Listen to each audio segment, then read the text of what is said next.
আর এই জিনিসটা দেখে তো বুঝতে পারতেছেন যে কিছু একটা আসতে হবে। কি আইতেছে একটু কয়ে দেন আপনি, আমি একটু না কই। ওই যে যারা এতদিন শুধু যতদিন গাছ আছে আর কি, দেখেন গাছ আমাদের কত বাঁচানো বাঁচায়, আর আমরা এই গাছ গুছকাইটা ঘরবাড়ি মানে শেষ করে দিলাম। আর একটু বৃষ্টি নাই এমন একটা অবস্থা, একটু পর পর পানি খাইতেছি, পানি যে শরীর থেকে কই চলে যেতেছে ওইটাই বুঝতে পারতেছি না। আর ফাইনালি আমরা চলে আসছি এরিয়াতে। আর অনেকদিন পর আমাদের সাথে আমাদের বস আমাদের ভিডিওতে, বহুদিন পর আমাদের ভিডিও অনেকদিন পর আসছে। হাইওয়েতে গরমটা বেশি, বাট এটা তো ভিতরের রাস্তা, আশেপাশে গাছপালা আছে, গাছপালার জন্য একটু শরীরটা ঠান্ডা লাগতেছে। আর তাড়াহুড়ায় ওভারব্রিজের নিচ দিয়ে ঢুকছি। আর আজকে হলো শুক্রবার, তো সবাই বাজার টাজার করতে পারিছে। ওই টাইমে তুই মেয়েগুলোকে রেডিং করতি, আড্ডা মারতি, এটা করতি এটা করতি, তো তোর আমি ভালো কথা আনছি না।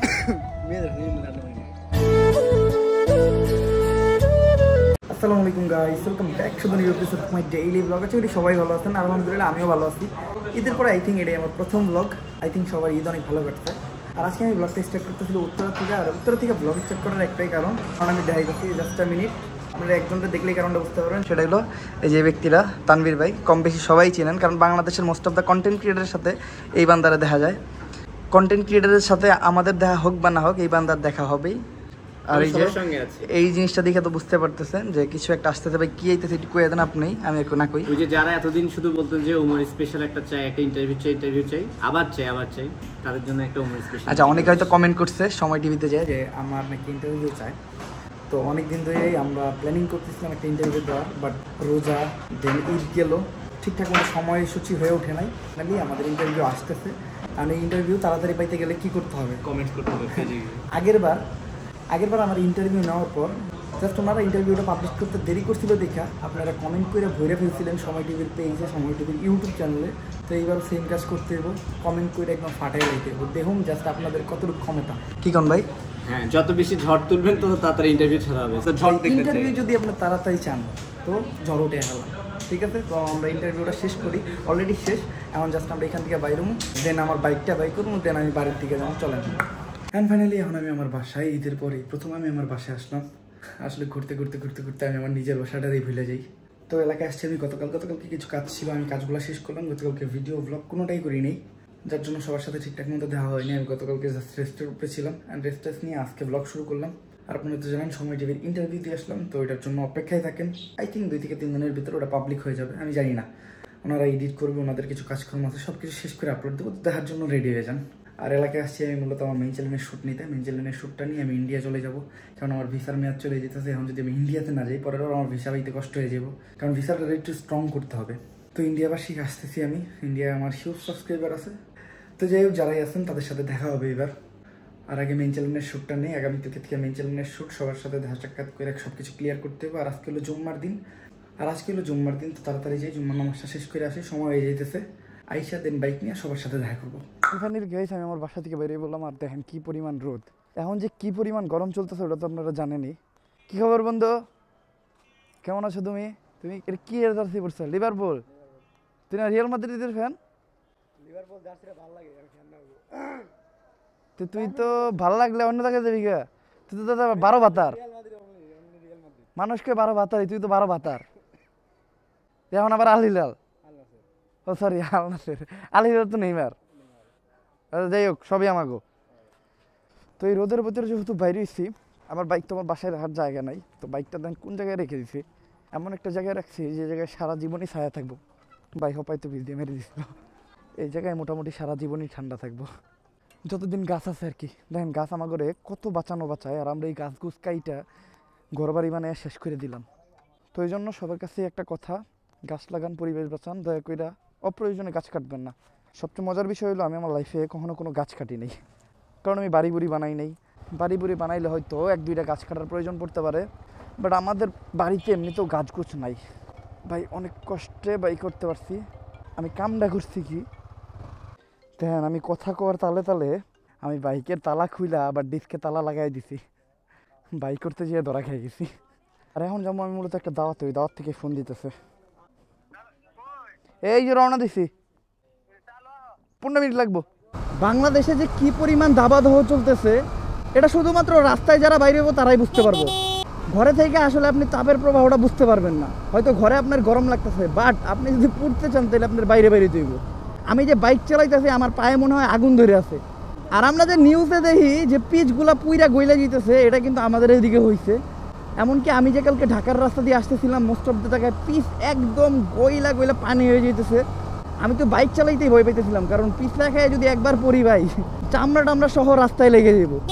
আর একটু বৃষ্টি নাই, এমন একটা অবস্থা, একটু পর পর পানি খাইতেছি। পানি যে শরীর থেকে কই চলে যেতেছে ওইটাই বুঝতে পারতেছি না। পুরা বাংলাদেশ পুড়তেছে ভাই, পুড়তেছে পুরা। আল্লাহর কাছে জাস্ট এইটুকুই দোয়া, মহান আল্লাহ তাআলার কাছে জাস্ট এইটুকুই দোয়া, আমাদের এই দুর্যোগটা থেকে মুক্ত দিক। এটাও কিন্তু একটা দুর্যোগই, আমাদেরকে একটু বৃষ্টি দিক, বৃষ্টির পানি দিক, একটু ঠান্ডা দিক, আমরা একটু শান্তিতে থাকতে চাই। এটাই মহান আল্লাহ তাআলার কাছে আমার দোয়া। বাট উনি যেটা ভালো মনে করে, আল্লাহ উত্তম পরিকল্পনাকারী, হয়তো উনি গরম দিছে, সামনে আমাদের জন্য ভালো কিছুই রাখছে। তো এটার জন্য ধৈর্য ধরে থাকুন, ধৈর্য হারাবেন না। বাট আমার খুব খারাপ লাগে যারা এই রোদ্রের ভিতর রিক্সা চালায়, দিনমজুর, শ্রমিক, যারা কাজকর্মে থাকে অল টাইম, তাদের জন্য তারা প্রচুর কষ্ট করে। তো আপনি চেষ্টা করবেন এই গরমে যাদের বাইরে দেখবেন তাদের টুকটাক হেল্প করতে। আরেকটা জিনিস লক্ষ্য রাখবেন যে কখনো যাতে আপনার কোনো ব্যবহার দ্বারা কেউ কোনো কষ্ট না পায়। এমনিতেই মানুষগুলা কত পরিশ্রম করতেছে এই রোদের ভিতর। এই যে যাদেরকে আমরা দেখতেছি রাস্তাঘাটে কাজ করতেছে, আমরা জাস্ট বাইকে ঘুরতেছি, বাতাস লাগতেছে শরীরে, তাই আমরা টিকতে পারতেছি না। আর যেসব শ্রমিক ভাইয়েরা কাজকর্ম করতেছে তাদের কি যে অবস্থা হইতেছে, আমি জাস্ট এইটা ভাই কষ্ট পাইতেছি। যাই হোক, আল্লাহ তাআলার কাছে দোয়া করা ছাড়া আর কিছুই করার নাই, কারণ আমাদের পাপের মাত্রা বেড়ে গেছে, তাপের মাত্রা তো বাড়বই। আর একটা জিনিস শেয়ার করি, এটা আমাদের চন্দ্রা যে আছে না, এটা কিন্তু বাংলাদেশের অন্যতম একটা বাস টার্মিনাল হবে। লাইক গাবতলির যে বাস টার্মিনাল, দেন বড় বড় বাস টার্মিনাল যেগুলো বাংলাদেশে আছে, সেই আমাদের চন্দ্রাতে বাংলাদেশের অন্যতম একটা বড় বাস টার্মিনাল হবে, যেটা আমি শুনলাম। এইখান থেকে উত্তরবঙ্গ, দক্ষিণবঙ্গ, পশ্চিমবঙ্গ, মানে যেখানকার বাস চলে আর কি, সেই বাসের সংখ্যাও আরও বাড়বো।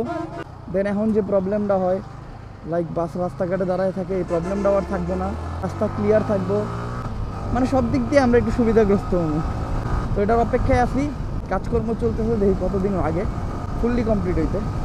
বাট এতে আমাদের একটু লস হয়েছে, সেটা হলো চন্দ্রাতে আমরা যে ইউটার্নটা পাইতাম বাইক দিয়া, এই ইউটার্নটা এখন আর পাবো না। এই ইউটার্নের জন্য আমাদের আরও 4 কিলোমিটার দূরে যেতে হবে, 4 কিলোমিটার না হইলেও 2 কিলোমিটার। তো চলেন, আমরা যেতেছিলাম বলে দাওয়াতে, মোটামুটি অনেকক্ষণ ধরে অপেক্ষা করে যাচ্ছি। নামাজ পড়ে দাওয়াতে যাওয়ার কথা ছিল, বাট নামাজ পড়ে আমি একটু রেস্ট নিলাম। রেস্ট নিয়ে বাইরে হইতে দেরি হয়ে গেছে। আর এখন কিন্তু কড়া রোদ, আর আমার মনে হইতেছে কি জানেন, আমি আগুনের উপরে দিয়ে বাইক চালাইতেছি, আমার পা পুরা পুইরা যাইতেছে ভাই। আমি আমার লাইফে এত তাপ কখনো দেখি নাই, মানে আমার লাইফে দেখা সবচেয়ে বেশি গরম এই বছর। আমার পায়ে আগুন লেগে গেছে ভাই, আগুন লেগে গেছে। তো আমরা গেলাম, যে খাওয়া দাওয়া করলাম, খাওয়া দাওয়া শেষে এখন আমরা বেরিয়ে পড়লাম। আর অলরেডি বাজতে ছিল 4টা, বাসায় আরও বেশি গরম। বাইরে বাইক টেক চালাইতেছি, একটু হাওয়া বাতাস লাগতেছে, ভালো লাগতেছে। হাইওয়েতে গরমটা বেশি, বাট এটা তো ভিতরের রাস্তা, আশেপাশে গাছপালা আছে, গাছপালার জন্য একটু শরীরটা ঠান্ডা লাগতেছে। আর এই রাস্তাগুলোতে তেমন একটা তাপ নাই, বাট রাস্তাগুলো ভাঙা চোলা, গাড়ি চালাইতে তেমন একটা মজা লাগতেছে না। রাস্তাটা যদি ভালো হইতো, গাড়িটা চালা একটু মজা পাওয়া যেত, একটু টানা যাইতো, বা হালকা একটু স্পিড বেশি দেখা যেত। তো আমরা ধীরে ধীরে যেতে হবে। আর আমরা যে সামনে একটু বসবো, আমাদের পোলাপানগুলো আসতে পারে, আসবে নাকি আসবে না এটা বলতে পারতেছি না, কারণ বাইক আছে একটা আর মানুষের 3 জন। 3 জনের কে কোন জায়গায় আছে, বাইক আসেই নাকি ওইটা নাকি বাইক কেউ নিয়ে গেছে, এটাও একটা বুঝার ব্যাপার আছে। তো যাই হোক, আমরা 2 জনে ঘুরতেছি, দেখি সামনে কই যে বসা যায়। আর দেখেন জমিতে ধান উঠছে, ধানগুলো কিন্তু খুব সুন্দর লাগতেছে। লাইক এই সিচুয়েশনটাতেই সৌন্দর্যটা বাড়ে আর কি।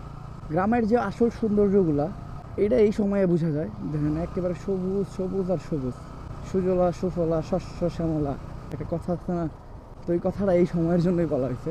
আর কিছুদিন পরে যখন আবার ধান পাকবো, তখন অন্যরকম একটা সৌন্দর্য, সূর্যের কিরণটা যখন ওই সোনালি ধানে যেয়ে পড়বো, ও মাইন্ড ব্লোয়িং একটা সৌন্দর্য হবে, মানে এটা ডিফারেন্ট। এটার আগে জায়গা আমরা, এটার পিছিয়ে থাকলে এখানে ধুলাই খেয়ে দিব। এই জায়গায় এখনও ধানই করতেছে, ধান পাইকাও গেছে। আর গাইস, এই জায়গায় এসে বসছিলাম, বসে আমি মাঠা খেলাম। আজকে রিয়াদ আমার মাঠা খাওয়া হয়েছে, বাট এই জায়গায় মোটামুটি প্রচণ্ড রোদ। আমার গায়ে রোদ লাগুক সমস্যা নাই, আমি এমনিতে কালা, বাট রিয়াদের গায়ে রোদ লাগা যাবে না, এলাকা রিয়াদ যায় ছায়ার বেশি। রিয়াদ তো ফর্সা, তো এই দেন কেমন ফর্সা আমি দেয়, এই দেন একের দুধের মতো ফর্সা। ও আগে আরো ফর্সা ছিল, কিন্তু আমি ওরে ভিডিওতে নিয়ে ওরে কালা বানিয়ে লাইছি। এর লেগে আমার মায় আমার মাঝে মধ্যে বকে, বন্ধু বকে না তোর কাছে, আমার তোর মায় আমার বকে না? তাতে বকে, কিন্তু এই কারণে বকে না, অন্য কারণে বকে। কি কারণে বকে বন্ধু, একটু পাবলিক কর। তুই আমার নষ্ট করে লাইছ। আমি কি নষ্ট করছি কি জানি? এই যে আমি যদি পরে নিয়ে ভিডিও না করতাম, এখন তুই যে কলেজের মেয়েগুলোর লগে প্রেম টেম কইরা নষ্ট হয়ে যেতি। এই যেই টাইম আমার লগে থাকস ভিডিওতে, ওই টাইমে তুই মেয়েগুলোকে যে ডেটিং করতি, আড্ডা মারতি, এটা করতি সেটা করতি। তোর আমি ভালো বলতে আনছি না একটা মেয়েগুলোকে আসলে আড্ডা মেয়ে মজা পাই না, এটাই হলো বড় কথা। লবণ দেখানোর দিকে জায়গা প্রচন্ড রোদ। চলে আসছি, বাট আমাদের পোলা পান আমাদের কাছে আর যেতে পারে নাই, কারণ ওরা বাইক ম্যানেজ করতে পারে নাই। তো যেহেতু আজকে ফ্রাইডে, চিন্তা করলাম আজকে আমি একটু চক্কর দেই, ওদের আশায় বসে থাকলে হবে না। তো আমাদের সেই পুরান জায়গাটা ভিজিট করতে যেতেছি আমরা। আর মূলত আগামীকালকে যেহেতু শ্যুটের জন্য একটা প্লেস দেখতে হবে। অলরেডি প্লেস আমাদের চয়েস করাই আছে, এখন বাদ বাকি যে জিনিসগুলো ওগুলো কিনতে হবে, একটু পরে যাব কিনতে। তার আগে লাইট থাকতে থাকতে একটা চক্কর দিয়ে লাই। এখন রোদের তাপটা কমে গেছে, বাট রাস্তার তাপটা এখনো রয়ে গেছে ভাই। হাইওয়েতে উঠলেই পায়ে আগুন ধরে যায়। এই কয়েকদিন অফ রোডেই চলাচল করবো আমি, হাইওয়েতে প্রয়োজন ছাড়া উঠমই না। আর মূলত দেন আমরা ছিলাম একটা খেলার প্রোগ্রামটা শেষ করলাম। শেষ করে এখন আমরা যাইতেছি হলো এলাকার দিক। মনির অনেকক্ষণ ধরে ফোন দিতেছে, ওনাকে আমাদের জন্য অপেক্ষা করতেছে। তো এলাকার দিক যাইয়া ওদের সবার সাথে দেখা করতে হবে। আর আগামীকালকে যেহেতু আমার শ্যুট, তো সবার সাথে দেখা সাক্ষাৎ কইরা শ্যুটের যে বিষয়বস্তু সব কিছু সবাই বুঝাই দিতে হইব। আর শ্যুটের যে জিনিসপত্র ওগুলো তো কিনা হইলো না, তো কিনতে হবে। আজকে তো আর হইলো না, আমার মনে হয় কালকে সকালে আবার এগুলার জন্য একটু প্যারা নিতে হবে। তো এখন তাড়াতাড়ি চালায়া এলাকার দিক চলে যাই। আর তাড়াহুড়ায় ওভারব্রিজের নিচ দিয়ে ঢুকছি। আর আজকে হলো শুক্রবার, তো সবাই বাজার টাজার করতে বাইরেছে। আর যেহেতু একটা স্টান এটা, তো মানুষজনের একটু ভিড়ভাড়টা নিচ দিয়ে যেহেতু আইসা পড়ছি, তো এরা ইনা ট্রেনে চলে যাই।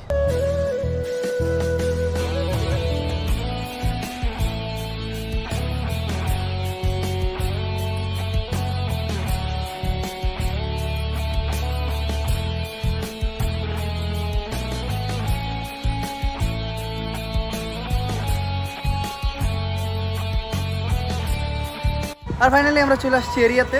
আর অনেকদিন পর আমাদের সাথে আমাদের বস আমাদের ভিডিওতে, বহুদিন পর আমাদের ভিডিও অনেকদিন পর আসছে। আসলে ডেইলি ব্লগ এখন আর ডেইলি ব্লগ নাই, তাই ইন্ট্রোর সময় আমি যদি ডেইলি ব্লগ কুয়ালাই আমার আপনারা তরথাবুর দিয়েন, কমেন্ট করে মনে করে দিয়েন। অবশ্য লাস্ট ভিডিওতে আসলাম ঈদের ভিডিওতে, ঈদের ভিডিওতে আসছিল। ঈদের ভিডিও থাই গেলাম কি, তুই তো সালামি পাস না ঈদের সালামি পাইছে। যাই হোক ভিডিওটা শেয়ার না করি। আর তোর বোতাম খোলা কে বান্ধবীর? গুদাম খোলা না, ছিঁড়ে গেছে গা, সিরা যায় নাই, হারিয়ে গেছে না দোস্ত, হারাই যায় না, ছিঁড়ে গেছে গা। লাগাস নাই কে? তুই লাগাস নাই? এত সময় আছে সিগমা মনির, সময় নাই।